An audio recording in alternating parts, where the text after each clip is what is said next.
How often have you come across a book that you imagine reading over and over again? A book that will give you something new each time you read it?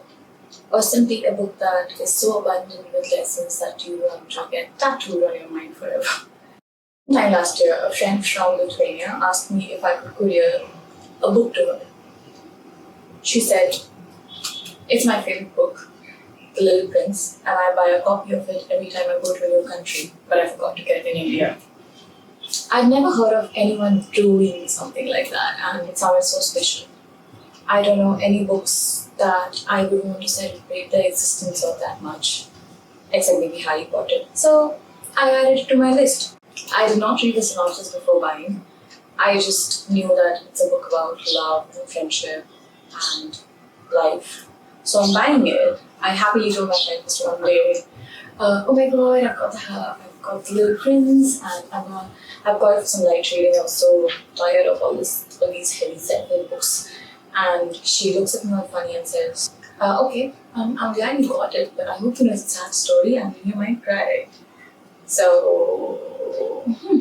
and for those of you wondering if I cried, I just want to say that this book is about a little boy with golden curls who's visiting different planets in this world, in this universe, all by himself. He gets happy about little things, he gets protective of things that are important to him, and learns and teaches you lessons that are straightforward but often forgotten. And he feels like a friend. He feels like someone you want to enclose in a hug and protect. So, of course I cried. Of course I cried. I had no chance. It's a novella by Antoine De Saint-Exupéry. I know French, but it is a children's book. But as they say, most children's books can be enjoyed by people of any age. With barely 150 pages, many drawings, and goofy instances, The Little Prince was such a fun and breezy read for me. And I kept wondering why I don't read more books with drawings and illustrations in them. Also because the visual reading experience made sure I was more connected to the character, even though it was such a short book. The authors created this bizarre universe to drive forth the messages of friendship, love, loss, grief, and loneliness. I rather loved how it was, although it was filled with all these life lessons, it was very compassionate. It felt like a parent lovingly giving you your medicines, hidden in a hollowed out chocolate. It was special. I could really, in only 150 pages, I could see why this book was so popular.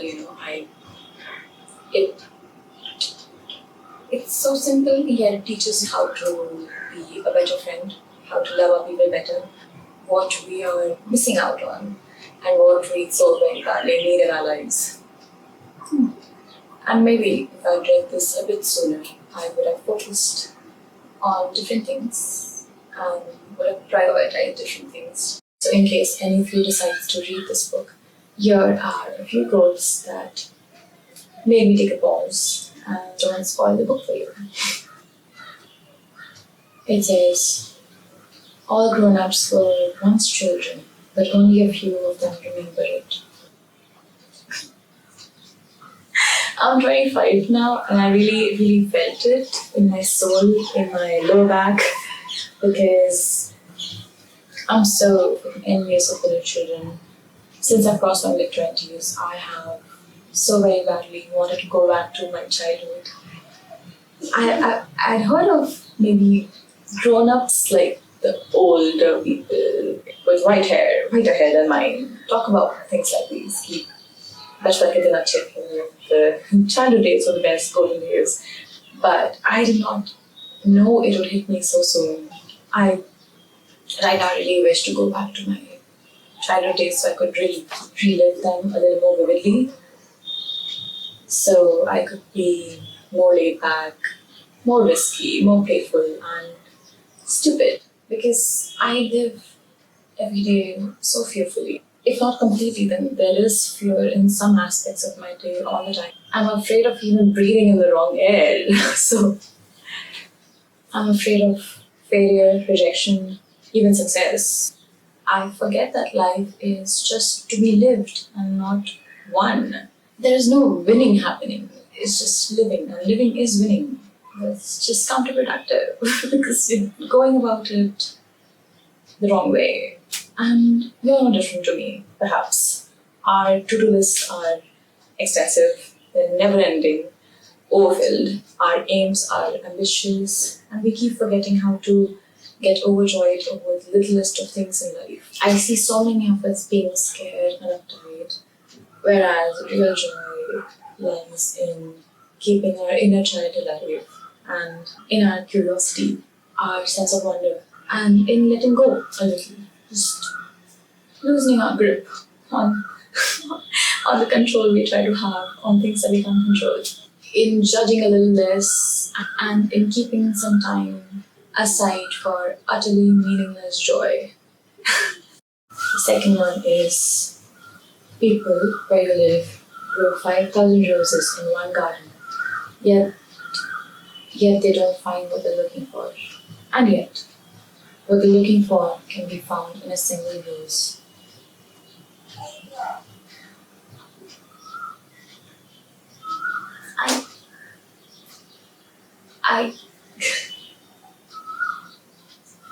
I see we're always chasing something or the other, never quite appreciating what we have. We want everything and we value nothing. We forget how little it takes to truly make us happy. We try to accumulate more and more of everything, more things, more money, more friends, more places, more experiences. Whereas if we truly look at it, it all finally simmers down to a very tiny list that we could have been thankful for all along. Okay, I will now read one of the most beautiful quotes in this book. One of the many, many beautiful quotes. It goes, "And now here is my secret, a very simple secret. It is only with the heart that one can see rightly, and what is essential. What is essential is invisible to the eye. It is the time that you have wasted for your rose that makes your rose so important. It is the time you have wasted for your rose that makes your rose so important." I die. Okay, but this one, quite relevant is, of course I love you. It is my fault that I have not known you alive. I don't know too much to say on either of these quotes. It just, both of these just get me emotional every time. I read them too many times since I read them the first time, and I think they hit me really hard because I struggle to express my love and gratitude and affection to the people who are closest to me, and it sucks. And also sometimes I struggle to count my blessings and recognize love and affection. And I guess the time that people spend on me or waste on me is indeed a good barometer or the biggest tell or measure to them loving me. I often need love to be expressed really loudly and blatantly, or I can't see it. But I consider it a personal failure that I have repeatedly failed to see love where people have shown me time and patience, or people have given me their time and patience. So I guess what is essential is truly invisible to the eye. I'm getting it now as I'm saying this. So, to conclude, I would like to say this right here is a book everyone can read. Everyone can learn something from this. If you don't have time for philosophy and podcasts or research on happiness, this little philosophical book will have a tremendous amount of value for you. I'm going to go back to this book in tough times and for some comfort and love, and I won't disappoint. If you've made it this far, I would love for you to tell me what gives you joy, the little things that make you happy, that make you feel loved. I'll see you guys in the comment section. Bye. Bye from Little Prince and I.